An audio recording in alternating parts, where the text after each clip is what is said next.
میرے ساتھ اس وقت موجود ہیں خرم نواز گنڈا پور، جنرل سیکرٹری پاکستان عوامی تحریک۔ ان سے میں کچھ آج یوم کشمیر کے حوالے سے گفتگو کرنا چاہوں گا کہ پاکستان عوامی تحریک حکومتی اقدامات کو کس نظر سے دیکھتی ہے۔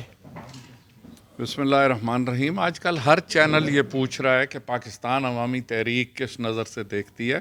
میں تو ایک پاکستانی کی نظر سے دیکھتا ہوں۔ میرا خیال ہے کہ جو کچھ ہم کشمیریوں کے لیے کر رہے ہیں وہ کافی نہیں ہے۔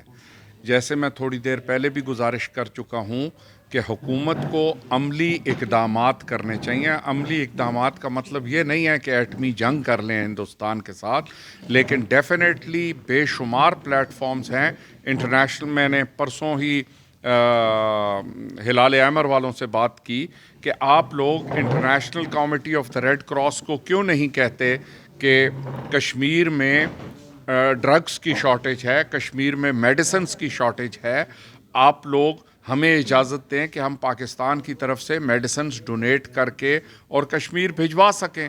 اسی طرح دیر از اے شارٹیج آف فوڈ ان کشمیر۔ تو حکومت سے جب میں عملی اقدامات کی اپیل کرتا ہوں تو میرا مقصد یہ ہوتا ہے کہ وہ اقدامات جو اقوام عالم جس کو کہ ہر جگہ جب برما میں روہنگیا مسلمانوں کا ہوا، پوری دنیا سے امدادی سرگرمیاں ہوئیں، تو اگر پوری دنیا سے امدادی سرگرمیاں ہوئیں تو شام میں ہوئیں، عراق میں ہوئیں، تو کیا وجہ ہے کہ کشمیر کے اندر اقوام عالم اکٹھے ہو کر ویلفیئر ایکٹیویٹیز نہیں کر سکتی؟ میری حکومت سے یہی اپیل ہے کہ عملی اقدامات کریں۔ تقریریں اپوزیشن کا کام ہے، سجیشنز اپوزیشن کا کام ہے، عمل حکومت کا کام ہے۔ سر مجھے یہ کائنڈلی آپ بتائیے گا کہ اس وقت پاکستان عوامی تحریک نے دوبارہ بلدیاتی الیکشن کنٹیسٹ کرنے کا فیصلہ کیا ہے، جبکہ ڈاکٹر طاہر القادری صاحب ریزائن کر گئے ہیں۔ تو یہ جو بلدیاتی الیکشن کنٹیسٹ کر رہی ہے، تو کیا جنرل باڈی الیکشنز کی طرف بھی پاکستان عوامی تحریک جانے کا ارادہ رکھتی ہے؟ کیا آپ سمجھتے ہیں کہ عنقریب عمران خان کی حکومت جا رہی ہے؟